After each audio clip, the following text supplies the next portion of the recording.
பொய்கையென பொய்கையென மையலிலே எண்ணியது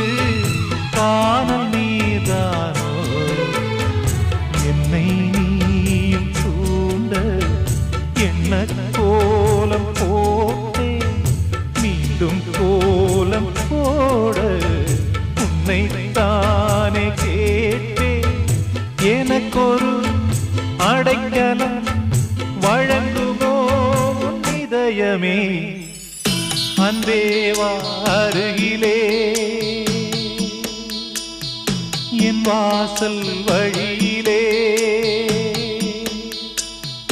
உல்லாச மாளிகை